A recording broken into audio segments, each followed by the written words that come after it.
Now we How about are. now? You. How about now? We just had the best conversation. Yeah. All right, cool. We I'll should see have you put it on later. live. Thanks, man. That was good. All right, I gotta go.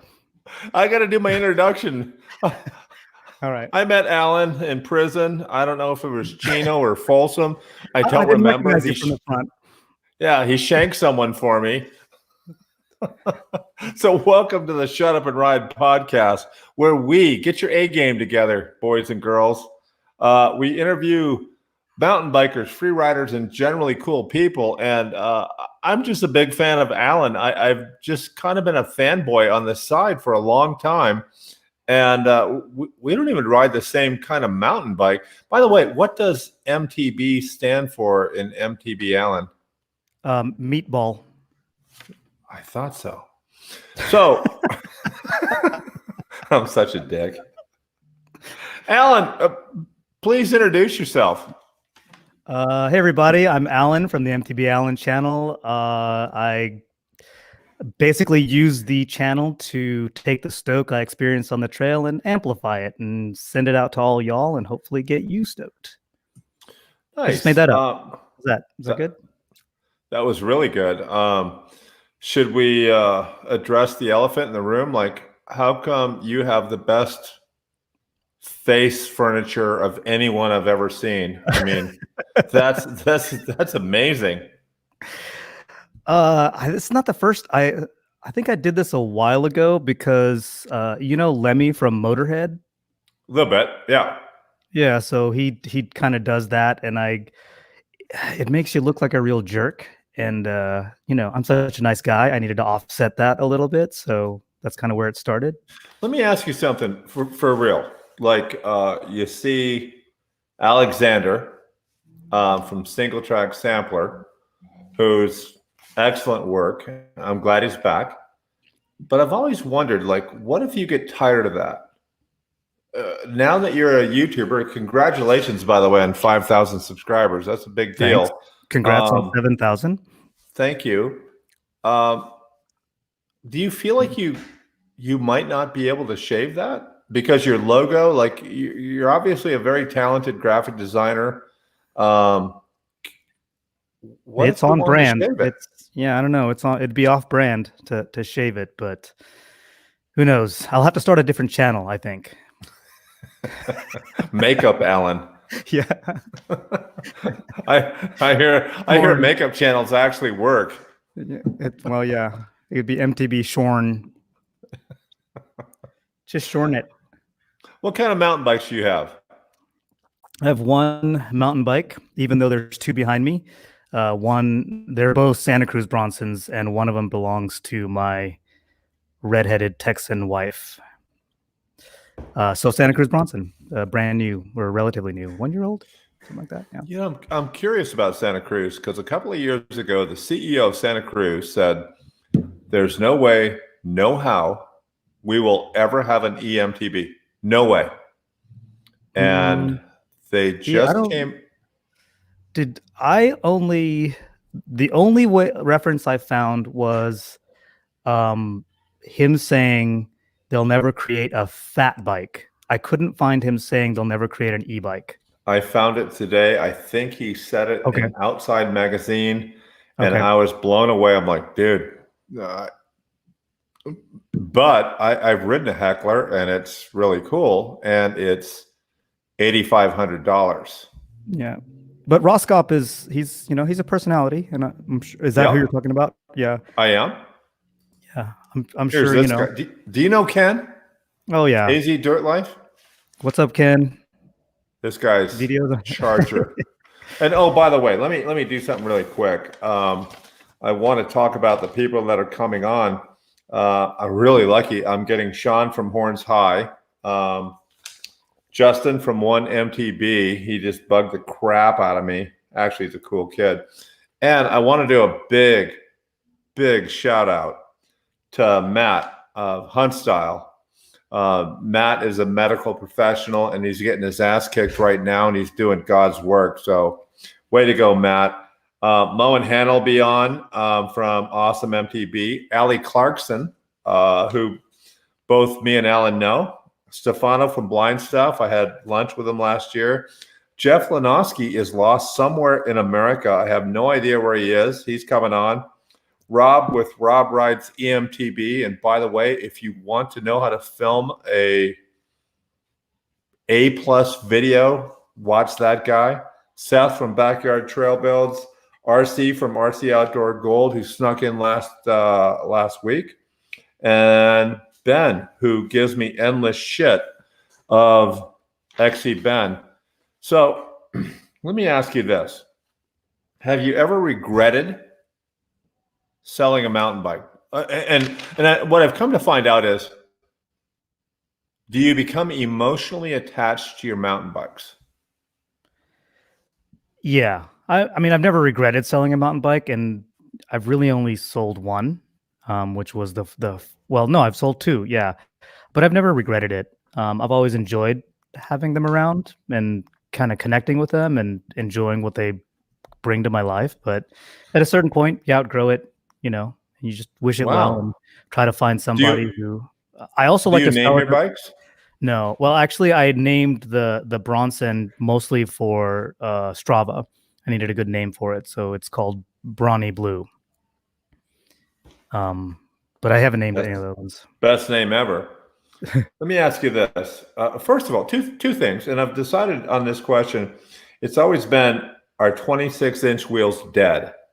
Mm-hmm. And my question is, I'm going to make that a double question for you, Alan.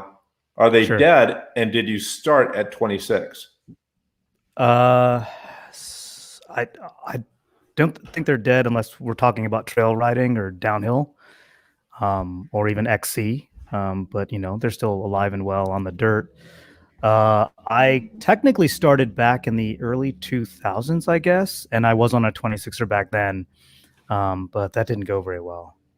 Do you think they're dead now? No, I mean for trail riding? Industry-wise, I mean. No, I don't think so. Not industry. I mean, you don't see them in shops anymore.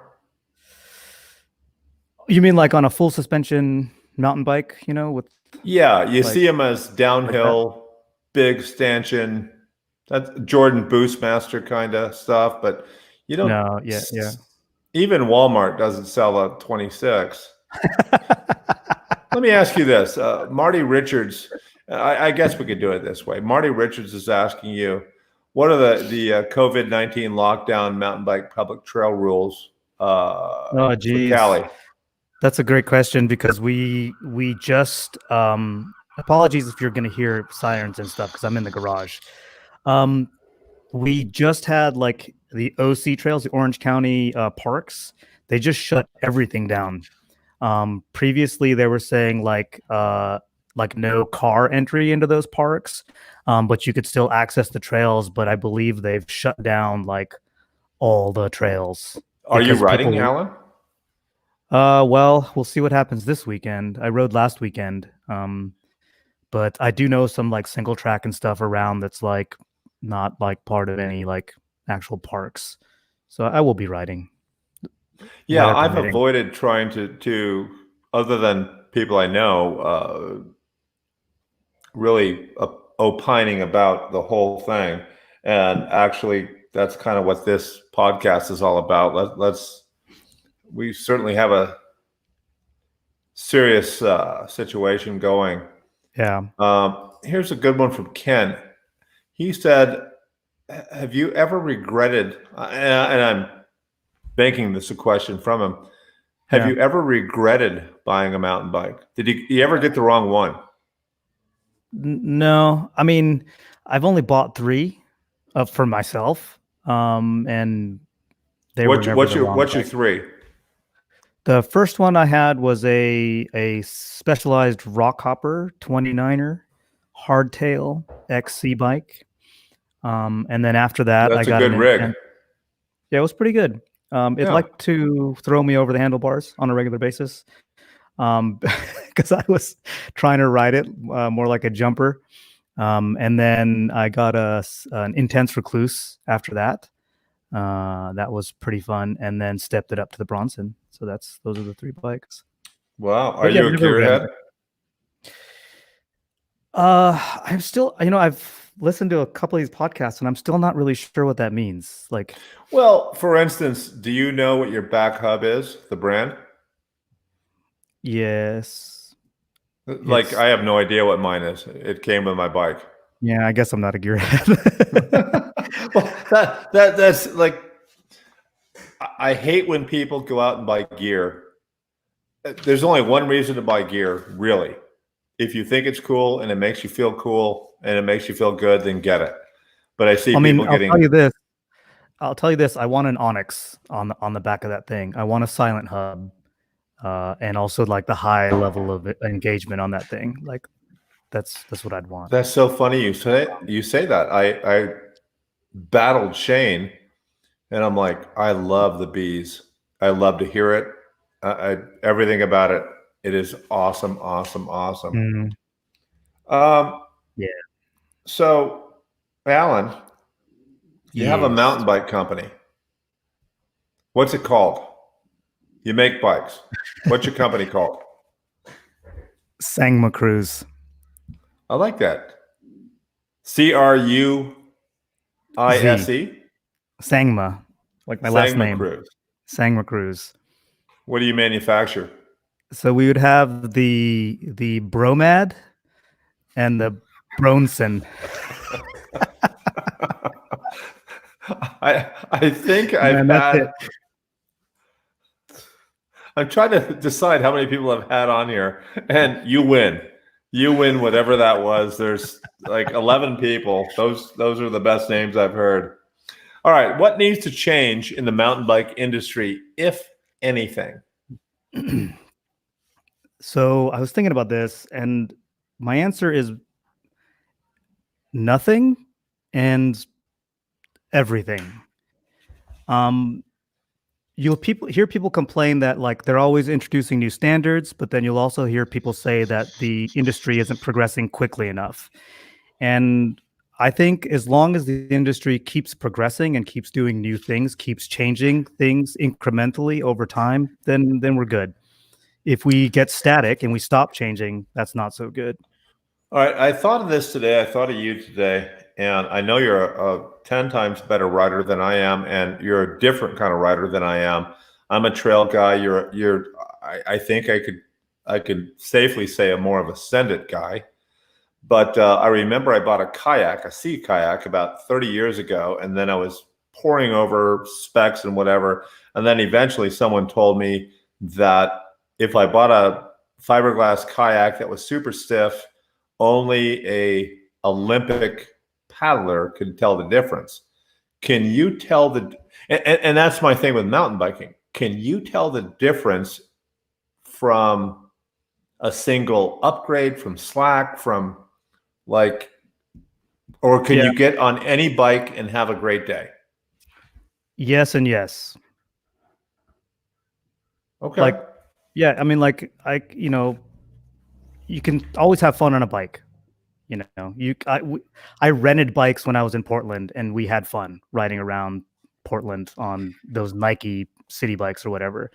But I can also tell the difference, like in air pressure. I can tell difference in when I add a volume spacer or anything like that. So I can tell the difference. What size frame are you? Medium. So have you ever been on the trails with buddies? Hi, Henry. You know Henry? Who dat? War with an MTB. Good at. Oh yeah, I think we just Good kind guy. of had a couple of conversations recently.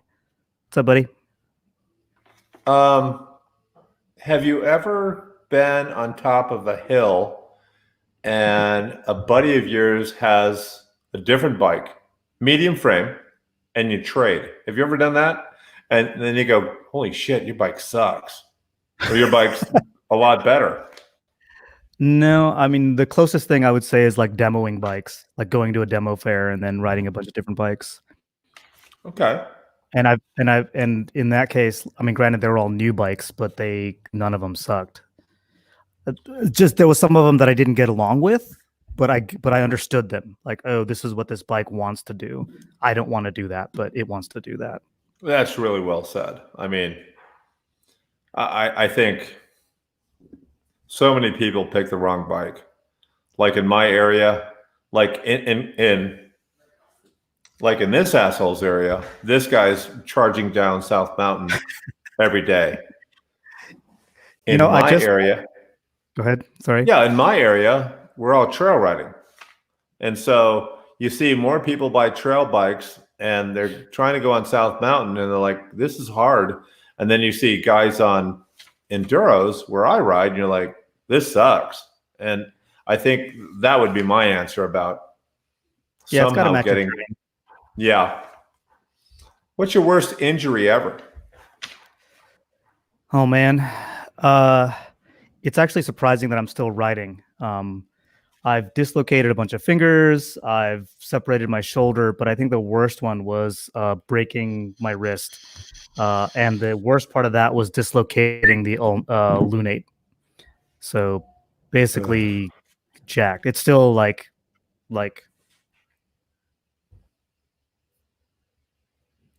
as I'm fond of saying, better you than me. Yeah. It's a good one. It was character building. I have a lot of character now. Will you ever own an emtb?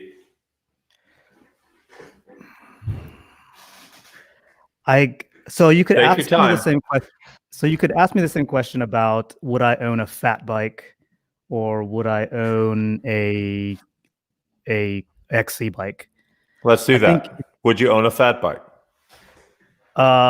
If I lived somewhere where there was a lot of snow, I think I would. So if the conditions were right, if my situation was right, I would own one. But right now it's not. What about, okay, let's go XC. No, it doesn't really fit my style of riding. You don't want to get a Yeti SB100? I'm paid 15 cents every time I say that. But no, but why not no? Why not no? No, because there's nowhere to ride it, or it doesn't speak to you? It doesn't fit like what I do. It's like the same reason I don't have a downhill bike, right? I would rent a downhill bike if I was like at Whistler or something like that. Does that make sense? So yeah, it does. It doesn't fit in my stable, basically. So let's get to emtb. Yeah. Wait, what did you say? So would you ever own an emtb, a pedal assist MTB? If it fits my circumstances, I think. Yeah. I'm not against them if that clears it up. I don't see anything wrong with them. I'm not against them. They just kind of don't fit me. I guess that's what the question really kind of leads to. Of all the people I've interviewed, I've only had one say a hard no, just a hard no. And that was Josh from Daily Mountain Bike Rider. And the interesting thing about that is he has a very intelligent way of saying never. And so it's like, all right, I respect that. All right, let me take a break right in the middle here. Sure. Don't forget, this is about MTB Allen. This is about Allen. And in the description of this video here live, I have Allen's, I even have his merch. This is no one comes on this show that isn't well worth the subscription. No one's on this show that I don't subscribe to, if that means anything. And this guy is skyrocketing. I think I started way before he did, and he's going to pass me very, very soon. I think Allen is much more passionate than most. Cake or pie? Pie, because pizza. Oh, so I don't have to kick you out of this live stream. I will say though, it's a lot easier to deal with mediocre cake than it is to deal with mediocre pie. Like pie is, when it's good, it's good. When it's not, it's really not. But cake, you can get like the thing from like Stater Brothers or your grocery store and go to the birthday party. Yeah, or Costco, and you might get a headache afterwards, but it'll sure taste good. Look at this. Allen is immune to Matt's nonsense. God. Immune? I'm so transparent. What are you not very good at? This is I don't want to tell you guys this, but when Making a there's shank in prison? yeah. I had to make the shank for you. Well, what are you going to sharpen it with, right? Other than Exactly. blood. I'm getting this tattoo like right here.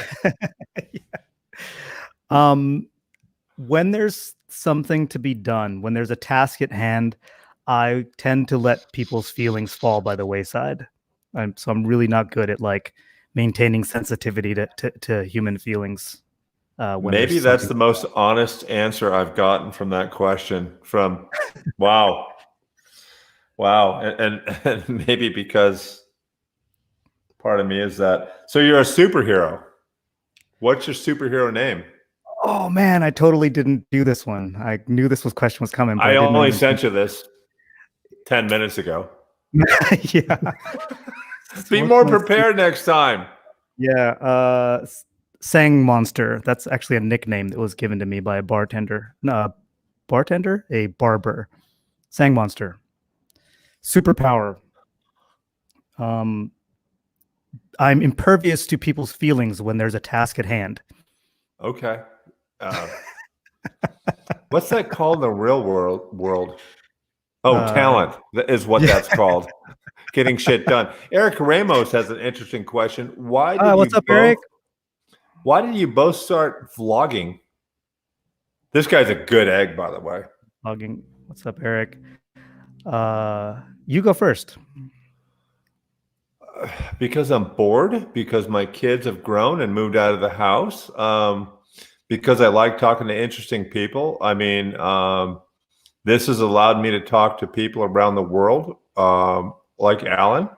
Admittedly, Alan and I hardly know each other. We know each other from this secret society that we're in. We're not supposed to talk about that. We're not supposed to talk about that, but I find people like Alan completely fascinating. What about you, Alan? Like tell people about that may not be familiar about your vlogs. They're incredibly interesting. The raw vlogs, you mean, or? Yeah, the one where you're driving and you're like, I just got my coffee. I got to pee. Here's what happened yesterday. Yeah, so I have a raw vlog that I do that comes out on Friday mornings. I record it on my way to getting coffee, like my morning coffee, and then I basically have a couple of segments. Do you edit that at all? No. Yeah, that's baller. Yeah, that's why it's raw. But it was a way to like doing that. Well, that part I started doing because it actually started a while ago, where my buddy Matt and I were talking about just trying to make use of the time that we have where we're commuting, and just recording thoughts. And it started from that, and I decided to incorporate it into the mountain bike channel, and just kind of skewed it a little bit more towards mountain biking, and then just utilize that time, because otherwise what am I doing? I'm like listening to the news or music. So it was a good way Have you ever wandered out of your lane so far with the raw vlog that every time you don't even talk about mountain biking? 100% I've done that, and then at one point been like, and think about this like you were on a trail, and made it about mountain biking in that way, which is really easy to do, because it's an easy metaphor. Let me ask you a question as a YouTuber, and a really good one that you are. Do you find that getting out of your lane, if you do something that's not mountain bike related, do you find that your subscribers get pissed? I don't think I've had any subscribers really get mad. I mean, not actual subscribers. I think, like we had talked about kind of before we went live, this channel is kind of a byproduct of my life. So other than like, even when I'm doing reviews and stuff or how-tos, it's just stuff that I'm thinking about and stuff that's going on in my life. So it's all pretty much in my lane, and mountain biking is such a central part of my life that it like I Well, never here really you stay go. out. Marty Richards wants to know, how often do you ride, and do you film every ride? At least once a week, unless like the weather's really bad. But sometimes twice a week, and I do film every ride. So I have a lot of Here- content, a lot of video that I've never used. Here's my favorite question. Tell me something that you think is true that almost no, you saw this question. No, Tell me no, yeah. something that you think is true that almost nobody agrees with you. I've got so many of these. Love is not the answer. I don't think you should try to be happy. But the biggest thing, the one thing that everybody disagrees with me on for sure is Rebecca Back's Friday is not that bad of a song.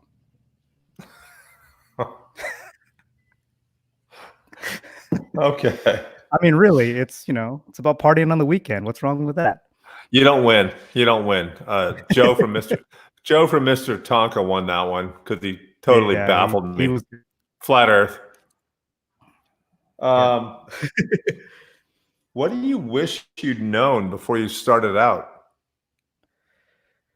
Uh, And I guess regarding YouTube. I think I wish I had known that people like faces, like don't hide from the lens. Yes, that's so true. And it's uncomfortable the first couple of times. What a great answer. I went out of my way on my first. I made 130 videos, so on my first 120, I went out of my way to not address the camera. That's a great answer. Josh Hunter wants to know this. As a married person himself, how do you balance your own progression on the bike with helping your wife with her own progression? Don't want to get you in trouble. You don't. I don't try to help my wife on her bike. Thank you. That's interesting that I think we both have the same answer. It's like, first of all, why would you think my wife isn't as good or better a mountain biker than I am? Because my wife is a much better mountain biker than I am. She's a former ski She's a racer, instructor. Yeah. I should say I should say I've spent some resources on getting her coaching and stuff like that. I paid for her to get a coaching session with Annika Beerton, and that was amazing. Really? Yeah, giving like her, what's a tip? What's a mountain biking tip that someone like her would give? Well, they were working particularly on jumping and also on turning. So one of the things she talked about with turning is like really just kind of like leading your turn with your head, but also with your shoulders or even your belly button. And the biggest thing, and I actually use the same tip is with jumping, to like actually stand up, have your buddy film you and look at your hips.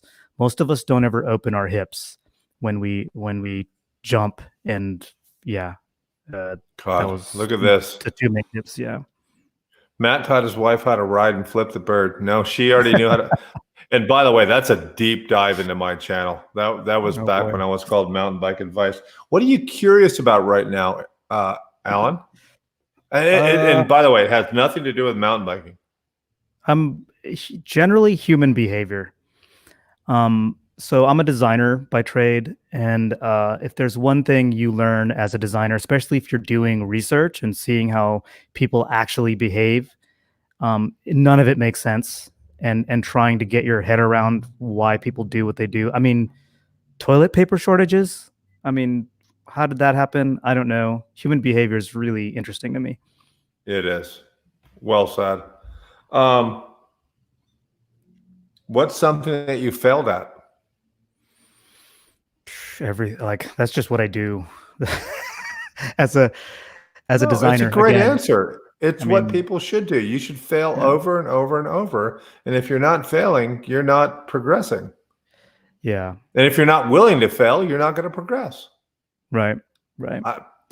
I could be. I mean, I can give you a practical answer too, which is I used to have a design agency, and in 2010, I think that thing went under. We did really well actually after 2008 because we were getting so much offloaded work from people who were no longer able to hold on to their internal employees, and so we did really well. And then that ran out, and then I didn't do anything to keep that business afloat. So that's a practical answer. All right, fair enough. What's the best piece of advice you've ever gotten? And once again, this is outside the Yeah. mountain bike realm. This is not all about mountain biking. It's to get to know you. I don't know where I heard it, but it was to make behavioral goals, not end goals. You're going to have to do some splaining. So like your goals to change your behavior, not try to like get somewhere. Like I'm not trying to get to 150 pounds. I want to eat better and exercise. Okay. Right? And I want to have like habit oriented goals. Then what's the worst piece of advice? And I guess I'm kind of evolving these questions. When I say what's the worst piece of advice you've gotten, that I guess that suggests that you took that worst piece of advice. What is it? Try to plan stuff out, make goals, be successful. No, I don't think that's fair. bad. I don't think that's bad advice. I think I just don't respond well to it. Well, let's go here then. Sure. What personal trait, besides not giving a shit about people's feelings when you need to get something done, what personal trait has gotten you into the most trouble? Or did I just answer that? Yeah, I guess that's pretty good. I've often responded with humor to things that shouldn't have been funny. That's gotten me in trouble before. Fair enough. All right, let's get here because I don't want to keep my guests long. That's kind of the point of the whole thing. Hang on. This guy. What do you imagine your channel will be like in a year? What does YouTube need to do to make it happen? That's my brother, by the way. What's up, Terry? I actually don't. I try not to, like I just said, I'm not no good at planning. Things go bad when I plan. But I don't know. I think that's the thing is like, if I think I know where we're going, I'm not interested in getting there. Or if I think I know what it's going to be like, it's not that fun for me. I like it to be a bit of an unknown, I guess. And what does YouTube need to do to make that happen? I guess I can't really answer that question because I don't really know We're my all own kind of way. at the mercy of YouTube, whatever they do. It's not our platform. And I see a lot of YouTubers complaining about this, that, and the other. It's like, then go to the other video. Oh, that's right. There is not another one. They can do whatever they want. Go to Vimeo. Yeah, which is dead to me. But I've always wondered, like, if Bezos has threatened for many years to start his own video service, I'd be curious about that. With all these, you can grab a lot of YouTube guys and go, all right, tell me the shittiest parts of YouTube and how do we improve that? Whether it's for creators like you, who knows? Who knows what happens? Tell us about your mustache. That's what Dad MTB wants to know. And we actually chatted about that a little bit. And by the way, Alan didn't ask about this sexy shit right here. But tell us about you. You and I kind of have like diametrically opposed facial hair. If you think about it. I can't. That's actually my mustache is actually Matt asked me to borrow the chin, so that's how this happened. I could not do that. That is, I'm always jealous of people's hair and facial hair in particular, like you and Alexander. And like I don't know if I asked this live or when we were chatting. That would shock your audience if you change it. But tell us about it. How long have you had it? And don't say since you were 8 years old, because that'll piss me off. Just after I started the channel, I think if you go like way back, I don't know. It's been several years. It's been a couple of years now. Yeah. All right. But well, let's do this. It's based on Lemmy's Motorhead facial hair. You know, Motorhead. All right.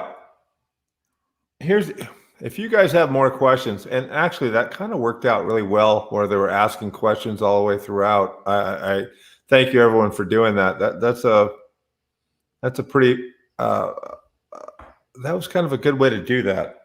But in the meantime, what I'm going to tell you is Alan's channel is absolutely outstanding. It's always different. It's not like everybody else's channel. So it is well worth the subscribe. And I'm not kidding when I say this guy is just going to go into the stratosphere, because I can't even think of anyone that has a channel similar to yours where you're up close and personal and you can actually ride. What's your favorite word?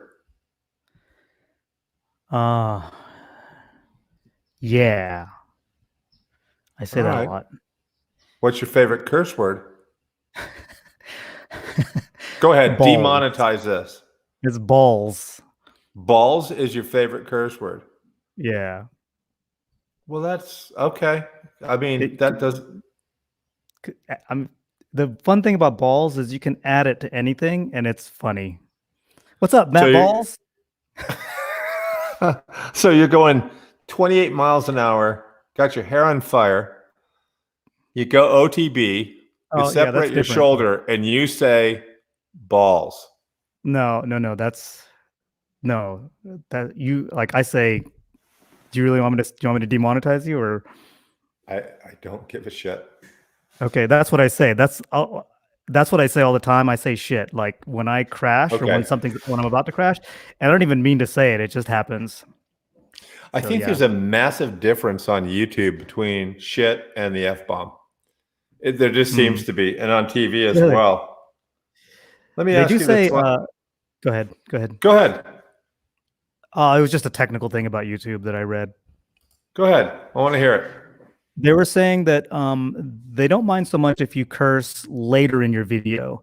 If you curse earlier in the video, it's right around the time when they're going to be putting ads on. And so as long as you kind of like curse later on, even the F-bomb, they don't necessarily demonetize. Yeah,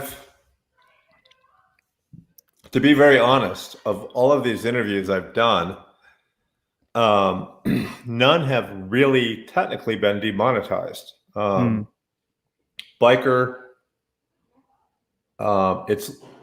it's limited, and Brian from bkxc, it's limited. So we got to answer Andy's question. Yeah, what's up, Andy? Andy says, "What YouTuber were you most intimidated to meet? You rock." Thanks, Andy. Andy and I go way back. We've never actually met, have we, Andy? I don't think so. But really great commenter, really insightful guy. This is funny. So I haven't met that many YouTubers, but when I was at Sedona Mountain Bike Festival, I met Seth, and I was nervous. Like I've like talked to Loic Bruni, Aaron Gwynn, like all those cats, and was like totally fine. I saw Seth and I was all like, I totally fanboyed the guy. What was he like? Super down to earth. He's exactly what you see on video. That's what I've heard. And like later on, like we were all just kind of standing around and chatting, like it was a whole circle of YouTubers. We were all just standing around and it was fine. But when it was just me and him, I was like, "Ooh, good selfie." Like that's all I could muster. I would guess that your subscribers are very much like mine. Like My subscribers rock. I couldn't be luckier to have a group of people that are great commenters. I rarely get the dickhead, what are your subs like? They're all great. It's not like you're going to say they're a bunch of assholes, but I mean, but you know what I mean? My subscribers are just awesome. Yeah, everybody's helpful, everybody's supportive. And the thing is like all my subscribers came through my injury with me. So there was like months where I didn't have any riding footage, and everybody was just really supportive and really helped me stay positive. So I owe a lot to a lot of those cats. I think maybe I'm just realizing this. I think you have great subs when they're able to give you shit, which is the best. I love that. Let me ask you this. What profession other than your own would you like to attempt? Journalism, but specifically like within the bike industry. Like I look at like what Mike Levy and those guys do. I'd love to do that. Or what's that guy's name? Ian, the guy that like travels around with EWS and does reporting and all that stuff. I'd love to do that sort of thing. Yeah, there's like an army of photographers as well that travel around with those guys. I wouldn't want to do that. I read standing around in the rain for hours. Yeah, I read an awful story where the guys that are taking photographs are making a lot more money than the actual guys risking their lives, coming down cliffs on mountain bikes, which is amazing. Well, Alan, thank you so much. Once again, in the description is Alan's channel. Go ahead and sub to that. Well worth it. Alan's merch is out there too. What's in there is a little bit old. There's more coming. I got the air horn graphic I'm working on, so look out for that. Oh, I was going to ask you, by the way, on that, I love that. You showed it to us, I don't know, a couple of weeks ago, the caricature of you. Did you make that? Yeah. That was just a little Sharpie sketch that I like digitized. Really? Yeah. I was going to bug you and like, maybe I want one of those because I'm old and I have to start representing myself as something different. As a cartoon character. I know. I'd have a big old head. But Alan, thank you so much. I'm glad we got to spend this time together, and I hope we get to meet live if I make Sedona next year. Last thing is, everyone stay safe out there. Stay sane. And Alan, thank you so much. I appreciate it. Hang on just a second.